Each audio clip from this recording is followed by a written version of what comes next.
Hello दोस्तों, स्वागत है आपका मेरे YouTube चैनल पूजा पाठ में। दोस्तों, आज मैं आपको सुनाने जा रही हूँ माघ मास कथा अध्याय 7। इससे पहले कि हम माघ मास का 7वां अध्याय शुरू करें, उससे पहले हम आपको सुनाएंगे एक बहुत ही सुंदर कथा, जो भगवान की एक भक्त की कथा है। आशा करती हूँ कि यह कथा सुनने के बाद आप कमेंट बॉक्स में ज़रूर अपनी राय देंगे कि आपको यह कथा कैसी लगी। जनाबाई जी, इनकी कहानी आज आप सुनने वाले हैं, जिनका जन्म गोदावरी तट पर गंगाखेड़ नामक एक गांव में हुआ था, जो महाराष्ट्र में है।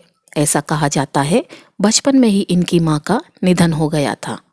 उनके पिता उन्हें भगवान विट्ठल के दर्शन के लिए पंढरपुर लाए और वहीं उनकी भी मृत्यु हो गई। अब तो जनाबाई जी के हृदय में भगवत प्रेरणा से यह बात आई कि कोई भक्त अगर उन पर कृपा कर दे तो उन्हें भगवान का साक्षात्कार हो जाएगा। इसलिए जनाबाई जी ने 8 वर्ष की आयु में नामदेव जी महाराज के यहाँ सेवा करना स्वीकार कर लिया। नामदेव जी निरंतर भजन परायण थे और निरंतर भगवान के नाम कीर्तन में ही डूबे रहते थे। नामदेव जी जैसे महात्मा के यहाँ सेवा मिल जाना मतलब स्वयं प्रभु की सेवा से भी बड़ी सेवा मिल जाना था। अब तो जनाबाई जी के हृदय में हर समय एक ही बात रहती कि वे किसी तरह नामदेव जी को प्रसन्न कर लें।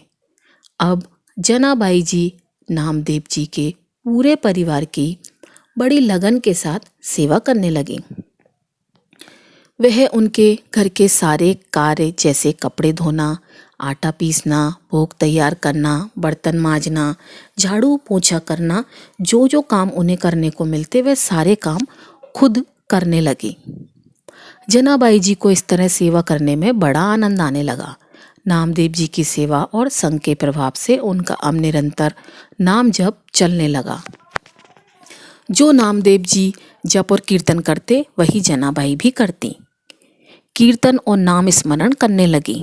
नाम स्मरण करते करते कभी कभी तो वह जब पोछा लगा रही होती तो एकदम से उनके हाथ रुक जाते और आंसू बहने लगते और प्रभु के लिए विकल प्रकट होने लगी। श्री जनाबाई जी की भाव दशाएं आने लगी और उनके हृदय में भगवान विट्ठल के प्रति प्रबल आसक्ति होने लगी। जब कभी सेवा के बाद उन्हें कुछ समय मिलता तो वह मंदिर में जाती और ठाकुर जी को एकटक देखा करती। ठाकुर जी को देखते देखते उनको एकदम से विकल होता और फिर वह रोने लगती। जब आनंद बढ़ता तो वह नाचने लगती। जनाबाई जी की यह दशा केवल और केवल श्री नामदेव जी की सेवा से होने लगी। जब भक्त के मन में भक्ति जागृत होती है, या आप कह सकते हैं कि जब सच्ची भक्ति जागृत होती है तो भक्त का हाल कुछ कुछ ऐसा ही हो जाता है। जैसे मीराबाई भी भगवान कृष्ण की भक्ति में सुध-बुध खो बैठती थी, नृत्य करती थी, कभी रोती थी। ठीक उसी तरह से हाल जनाबाई जी का भी होने लगा। जनाबाई जी सारे कामों को करते हुए सावधानी रखती कि कहीं सेवा में कोई गलती ना हो जाए और नाम भूल ना जाए। ऐसे में जनाबाई जी श्री नामदेव जी की सेवा में मगन रहने लगी। वह सावधान रहती कि अपनी स्थिति में इतना भी ना डूब जाएं कि उनकी सेवा ही छूट जाए, क्योंकि सेवा भक्त की प्रसन्नता के लिए है और भक्त की प्रसन्नता से ही विट्ठल भगवान रीझ जाएंगे। यानी कि ना तो वह भक्ति करना कम चाहती थी और ना ही वह जो झाड़ू पोछा अधिकारी थे उनमें कोई कमी करना चाहती थी। वह चाहती थी कि सारे काम बराबर चलते रहें। उनके हृदय की इस धारणा और भगवान के नाम का ऐसा प्रभाव हुआ कि अब उनकी आंसू ही नहीं रुकते थे। सभी काम करते हुए उनके आंसू लगातार बहते रहते थे।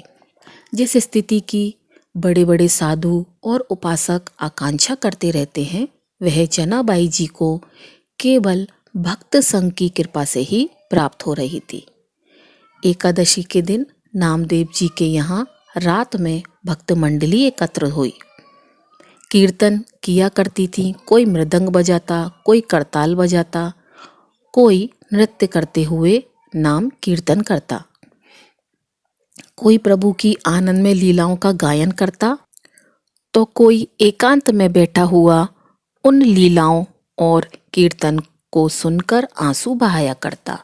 नामदेव जी के यहाँ पूरी एकादशी की रात्रि को ऐसा कीर्तन होता और जनाबाई सब संतों की सेवा करके एकांत में कोने में खड़ी रहती। वह नामदेव जी और बड़े बड़े भक्तों की भाव दशाएं देखा करती, तो उनके हृदय में ये सब कुछ देखकर बिकला और बढ़ जाती। संकीर्तन के आनंद सागर में वह पूरी रात डूबी रहती। उनको तो यह भी नहीं पता चलता था कि रात्रि कब बीत गई। यही है महाप्रेम का स्वरूप कि कोई सुध बुध नहीं रहती।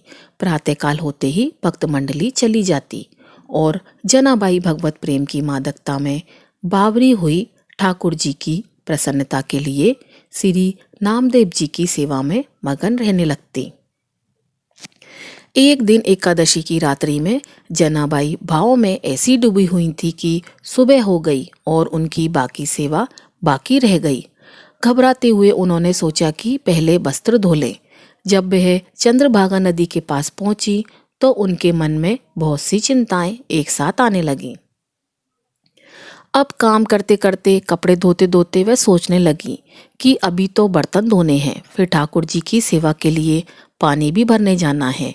आज तो बहुत देर हो गई, अब मैं कैसे यह सारी सेवाएं पूरी कर पाऊंगी।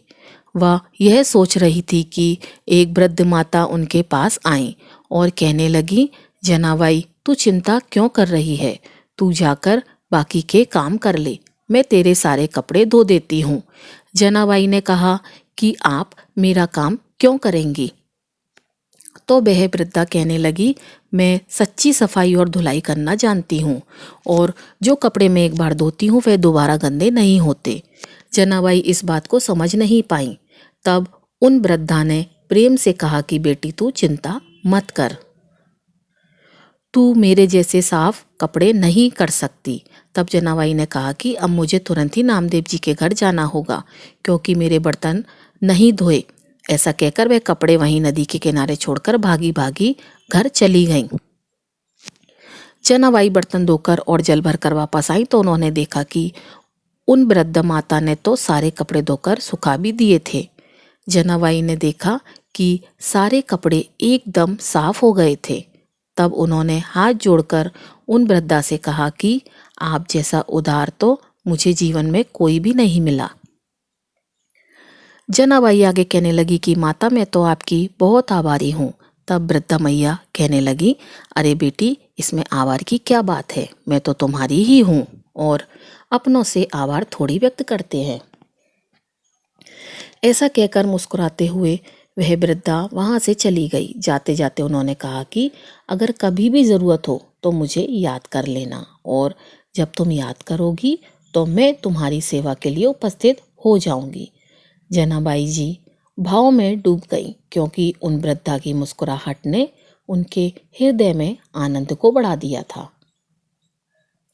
जब चेतना आई तो उन्होंने सोचा, अरे मैं तो बिल्कुल भूल ही गई, मैं तो पूछना ही भूल गई कि वह वृद्ध मैया रहती कहाँ है और उनका नाम क्या है। कपड़े भी धोकर चली गईं और मैं उनके बारे में कुछ पूछ ही नहीं सकी। अब उन्होंने जाकर आसपास देखा कि कहीं तो वह वृद्ध माता मिल जाएंगी, लेकिन वह दिखाई नहीं दी।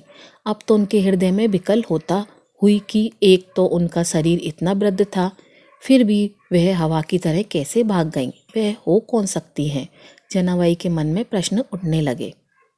तब सारे कपड़े इकट्ठा करके जनाबाई लेकर घर पहुंची तो उनका हृदय आज बड़ा व्याकुल था कि आखिरकार वह वृद्धा थी कौन और वह अपनी मुस्कुराहट से कैसा जादू कर गई हैं कि मेरा चित्त बार बार केवल और केवल उन्हीं का चिंतन कर रहा है। उनका ध्यान मेरे हृदय से निकल ही नहीं रहा। जनाबाई गदगद कंठ से नामदेव जी के समीप गईं और उन्हें पूरी घटना सुनाई। नामदेव जी ने तत्काल जनाबाई जी से कहा, अरे वह कोई नहीं था, वह तो विट्ठल जी ही थे। नामदेव जी को आश्चर्य हुआ कि विट्ठल जी जनाबाई से कितना प्यार करते हैं कि उन्होंने आकर स्वयं सारे कपड़े उनके धो दिए। कैसी महिमा मैं स्वरूप है। भक्ति का श्री नामदेव जी ने कहा कि जनाबाई, तेरे अहोभाग्य है कि तेरे ऊपर ठाकुर जी की कृपा हुई और तू समझ ही नहीं पाई। अब तो जनाबाई के हृदय में और प्रणय कोप बढ़ गया कि प्रभु आए भी तो ऐसा छलिया रूप लेकर आए कि मैं उन्हें पहचान ही नहीं सकी।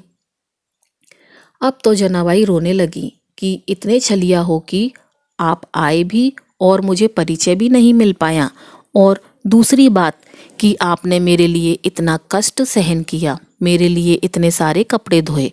भगवान तो सदैव अपने भक्तों के पीछे पीछे घूमते हैं। परम स्वतंत्र ईश्वर को भला कोई अगर बांध सकता है तो वह है केवल और केवल उसके भक्त। एक बार जनाबाई जी प्रेम में मगन होकर झाड़ू लगा रही थीं और उन्होंने कूड़े का ढेर लगाया। जब वह कूड़ा भरने के लिए गईं तो उन्होंने देखा कि टोकरी लिए हुए प्रभु खुद कूड़ा भर रहे थे, मगर अब वह उन वृद्धा के रूप में नहीं आते थे। अब तो वे साक्षात विट्ठल जी के रूप में आते थे। चक्की में आटा पीसते हुए जनाबाई कभी कभी पद गाते हुए भाव में डूब जाती और इस वजह से चक्की रुक जाती। सेवा में कहीं देर ना हो जाए इसलिए ठाकुर जी खुद आकर चक्की पीसने लग जाते। प्रभु जनाबाई का अभंग सुनते रहते और जनाबाई जी प्रेम में मगन रहती। जनाबाई जी जब घर में झाड़ू लगाती तो कचरा स्वयं विट्ठल भगवान उठाते। वो टोकरी को सिर पर रखकर जनाबाई जी के पीछे पीछे डोलते। भक्ति की कैसी अद्भुत महिमा है। भक्त की भक्ति से प्रभु अधीन हो जाते हैं। बार बार विट्ठल जी यही कहा करते थे कि जनाबाई, मैं तो तुम्हारा ऋणी हूँ, मैं कैसे यह ऋण उतार सकता हूँ, मुझे बता दो। तुम मेरे भक्त नामदेव जी की सेवा करती हो। जनाबाई अगर ओखली में धान कूटते तो प्रभु उनके सामने खड़े होकर मुस्कुराते रहते। यह सब भक्त नामदेव जी की कृपा से हुआ और वे कहती कि जब मैं नामदेव जी की दासी बनी, जब मैंने उनकी सेवा की तो मैंने पाया कि दूसरा तो कोई है ही नहीं, एकमात्र मेरे ही विट्ठल चराचर जगत में व्यापक हैं। वह सदैव मेरे सहयोग में है, मेरी सेवा में मेरे समीप हैं, और यह सब मैं नामदेव जी की दास्तान से ही जान पाई। प्रभु अगर मेरे पीछे पीछे डोल रहे हैं तो यह सिर्फ और सिर्फ नामदेव जी की दास्तान के ही कारण हुआ है। अब एक बार विट्ठल जी का बहुत महंगा आभूषण चोरी हो गया। जनाबाई जी सेवा करने के लिए मंदिर जाती थी। सबको शक हो गया कि हो ना हो जनाबाई जी ने ही वह आभूषण चोरी किया होगा। अब सब में देखते ही देखते यह बात फैल गई कि लोग जनाबाई जी को कलंकित करने लगे कि यह तो बड़ी भक्त बनती है, लेकिन देखो इसने तो ठाकुर जी का आभूषण ही चुरा लिया। अब जनाबाई जी को सभा में बुलाया गया और फिर उनसे पूछा गया कि तुम ही ने वह हार चुराया है। तो जनाबाई ने कहा कि मेरे प्राण धन श्री विट्ठल भगवान है और मैं भला उनका हार क्यों चुराऊंगी, वो खुद मेरे हैं तो मुझे हार चुराने की क्या आवश्यकता। भक्त की भावनाओं को तो कोई भक्त ही समझ सकता है। जनाबाई जी ने शपथ खाकर कहा कि मैंने यह रत्न का आभूषण नहीं चुराया। लेकिन किसी ने भी जनाबाई की बात पर विश्वास नहीं किया। राजा ने जनाबाई को सूली पर चढ़ाने की सजा दे दी। अब सूली पर चढ़ाने के लिए जनाबाई को हाथ बांधकर चंद्रभागा नदी के तट पर ले जाया गया। जनाबाई जी के हृदय में आया कि बहुत बढ़िया, अब जैसी विट्ठल जी की इच्छा, अगर वह यही चाहते हैं तो ऐसा ही हो। अब तो वह इस विट्ठल मन में जपने लगी। जैसे जैसे वह विट्ठल बोलती इधर वैसे वैसे चमत्कार होता कि वह सूली जिस पर उन्हें चढ़ाया जाता था पिघलती जाती। ऐसा होते होते पूरी की पूरी सूली पिघल गई। सब आश्चर्यचकित रह गए। तब राजा और सैनिकों ने जनाबाई को प्रणाम किया और उनसे क्षमा मांगी। यह लीला दो प्रभाव दिखाने के लिए हुई। पहली, जनाबाई जी को कोई भय नहीं था क्योंकि वह यह सोच रही थी कि सूली की सजा मेरे प्रीतम का विधान है और मेरे प्रीतम के मिलन के लिए अगर अब यह शरीर छूटने वाला भी है तो कोई भय नहीं। और दूसरी बात यह है कि एक भक्त कितनी महिमा से युक्त होता है, इससे प्रभु दिखाते हैं कि उनके भक्त को प्रकृति का कोई भी प्रहार, कोई भी कष्ट, कोई भी दुख विचलित नहीं कर सकता। अब एक बार कबीरदास जी महाराज श्री नामदेव जी के दर्शन करने जा रहे थे। उन्होंने देखा कि कुछ शोरगुल हो रहा है, तो उन्होंने किसी से पूछा कि अरे क्या हो रहा है, यह शोरगुल कैसा? तब उन्हें बताया गया कि जनाबाई जी किसी स्त्री से झगड़ा कर रही हैं। कबीरदास जी ने कभी सुना नहीं था, तो पूछने लगे जनाबाई कौन है? तो उन्हें बताया गया कि वो तो नामदेव जी की सेवा में रहती हैं। अब कबीरदास जी नज़दीक गए तो पता लगा कि लड़ाई गोबर के कंडों पर हो रही है। उनके मन में विचार आया कि एक भक्त भला कंडों के लिए कैसे लड़ सकता है। वह ऐसे ही आनंद मगन होकर उनका झगड़ा सुनने लगे। तब जनाबाई दूसरी स्त्री से कह रही थी कि यह कंडा मेरा है। जनाबाई ने कहा नहीं, यह कंडा मेरा है। उस स्त्री ने जनाबाई से पूछा कि बता तेरे कंडे की पहचान क्या है।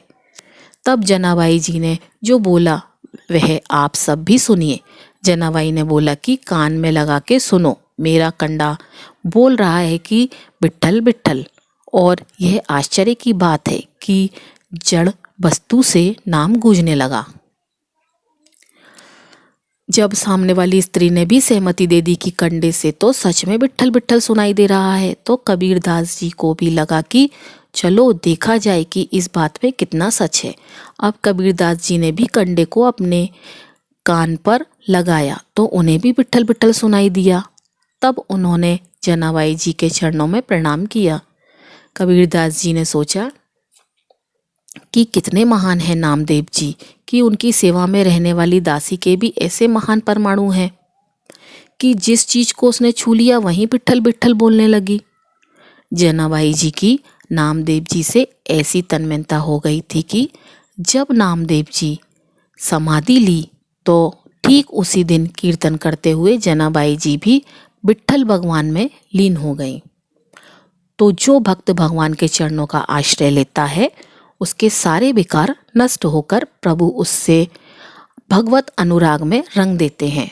तो इस प्रसंग से हम सबको सीखने को मिलता है कि किसी भक्त की सेवका से प्रभु कितने प्रसन्न हो जाते हैं और भक्तों के प्रति श्रद्धा रखते हैं, भगवत प्राप्ति कितनी सरल हो जाती है। तो यह थी आज की कथा।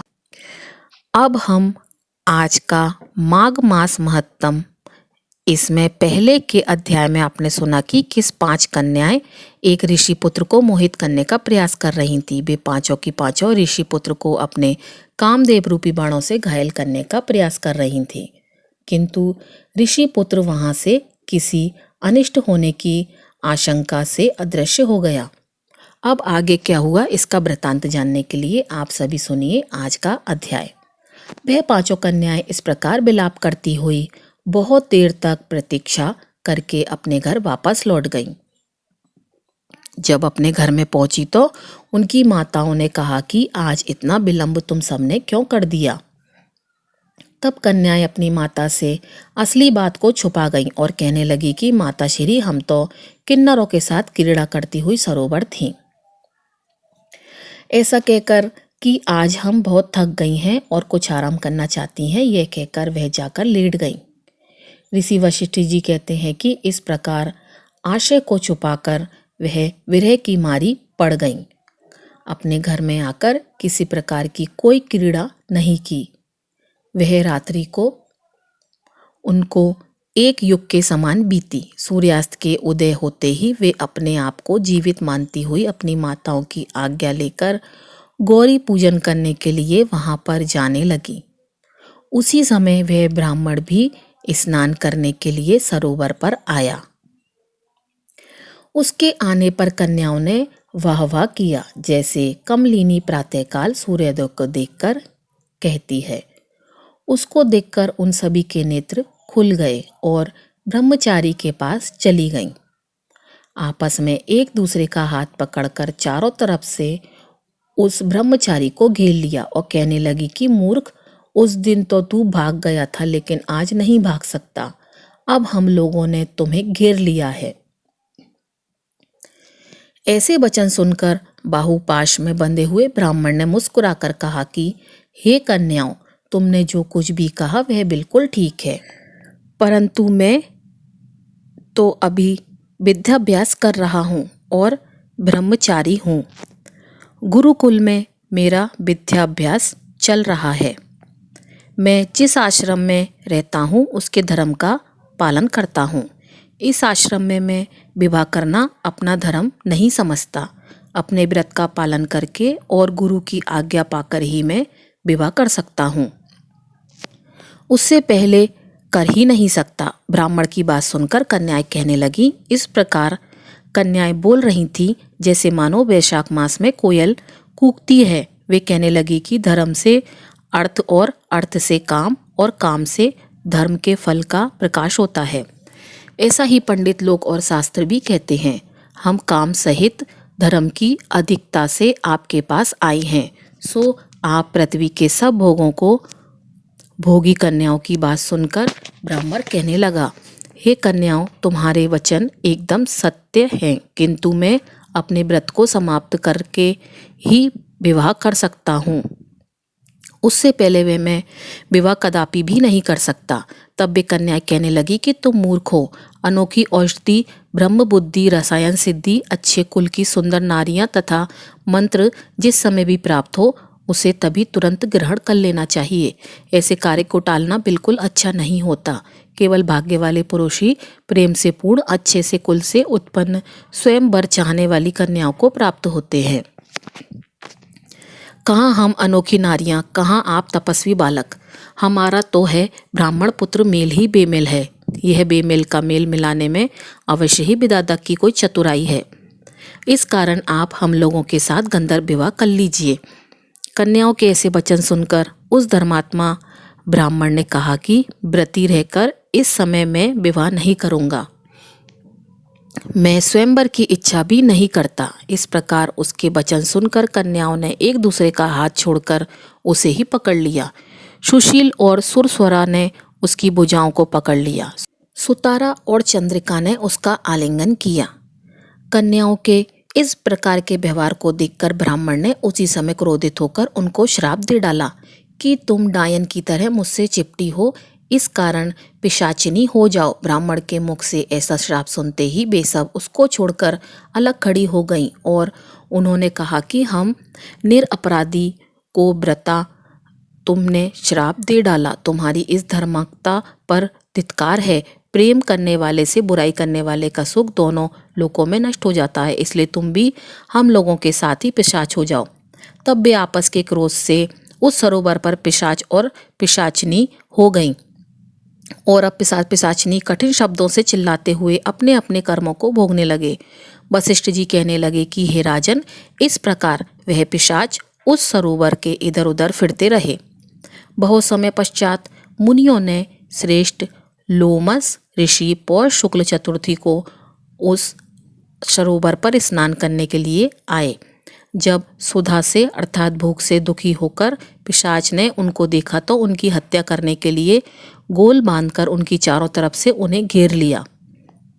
वेद ब्राह्मण भी वहां पर आ गए और उन्होंने लोमश ऋषि को साष्टांग प्रणाम किया। फिर पिशाच ऋषि के तेज के सामने ठहर ही नहीं पाए और दूर जाकर खड़े हो गए। वेद निधि हाथ जोड़कर लोमश ऋषि से कहने लगे कि भाग्य से ही ऋषियों के दर्शन होते हैं। फिर उन्होंने गंधर्व कन्याओं और अपने पुत्र का परिचय देते हुए सब वृतांत कह सुनाया और कहने लगे कि हे मुनीश्वर, यह सभी श्राप मोहित होकर आपके सामने खड़े हैं। आज इन बालकों का निस्तार होना जैसे सूर्योदय से अंधेरे का नाश हो जाता है। वशिष्ठ जी कहने लगे कि पुत्र के दुख से दुखी हुए वेद निधि ब्राह्मण के ऐसे वचन सुनकर लोमश ऋषि के नेत्रों में जल भर आया और वेद निधि से कहने लगे कि मेरे प्रसाद से बालकों को शीघ्र स्मृति पैदा हो। मैं उनका धर्म कहता हूँ जिससे इसका आपस का ज्ञान लीन हो जाए। वेद निधि हाथ जोड़कर कहने लगे कि हे महर्षि, धर्म को जल्दी ही कहिए क्योंकि श्राप की अग्नि बड़ी दुखकारक होती है। तब लोमश ऋषि कहने लगे कि यह सब मेरे साथ नियम पूर्वक माघ स्नान करें, अंत में यह श्राप से छूट जाएंगे। मेरा यह निश्चय है कि शुभ तीर्थ में माघ स्नान करने से श्राप का फल भी नष्ट हो जाता है। 7 जन्मों के पाप तथा इस जन्म के पाप माघ में तीर्थ स्नान पर स्नान करने से ही नष्ट हो जाते हैं। इस अच्छों में स्नान करने से अवश्य ही मोक्ष की प्राप्ति होती है। राजसूर्य और अश्वमेध यज्ञ से भी अधिक फल माघ मास में स्नान करने से मिलता है। इसलिए संपूर्ण पापों का सहज में ही नाश करने वाला माघ स्नान भला क्यों न किया जाए। तब लोमश ऋषि के कहने लगे कि पूर्व काल में अवंती देश में वीरसेन नाम का एक राजा था। उसने नर्मदा के किनारे राजसूय यज्ञ किया। इतना ही नहीं, उसने अश्वमेध यज्ञ भी किए, जिनके खंभे सोने के बनाए गए। ब्राह्मणों को अन्न का बहुत सारा दान भी दिया और बहुत सारी गाय, सुंदर वस्त्र और सोने के आभूषण दान में दिए। वह देवताओं का भक्त और दान करने वाला था। भद्रक नाम का एक ब्राह्मण, जो कि अत्यंत मूर्ख, कुलहीन, कृषि कार्य करने वाला, दुराचारी और अधर्मी था। वह भाई बंधुओं का त्यागा हुआ इधर उधर घूमता। देव यात्रियों के साथ प्रयाग में आया और माघ में उसके साथ 3 दिन तक स्नान किया। वह 3 दिन में ही इस प्रकार निष्पाप हो गया कि और फिर सुखपूर्वक अपने घर को चला गया। लोमश ऋषि कहने लगे कि वह ब्राह्मण और राजा दोनों एक ही दिन मृत्यु को प्राप्त हुए। तब मैंने इन दोनों का बराबर इंद्रलोक में देखा। तेज, रूप, बल, स्त्री, वस्त्र और आभूषणों में दोनों एक समान दिख रहे थे। ऐसा देखकर उनके महात्म को क्या कहा जाए। राजा सुई यज्ञ करने वाला स्वर्ग का सुख भोग कर फिर भी जन्म लेता है, परंतु संगम में स्नान करने वाला जन्म मरण के बंधन से मुक्त हो जाता है। गंगा और यमुना के संगम की हवा के स्पर्श से ही बहुत से दुखों का नाश हो जाता है। और अधिक क्या कहें, किसी भी तीर्थ में किए गए पाप माघ मास में प्रयाग में स्नान करने से ही नष्ट हो जाते हैं। तो दोस्तों, इस तरह से माघ मास कथा अध्याय 7 का समापन हुआ। अगर वीडियो अच्छी लगी हो तो वीडियो को लाइक ज़रूर कीजिएगा और चैनल को सब्सक्राइब कीजिएगा। आपका दिन शुभ हो।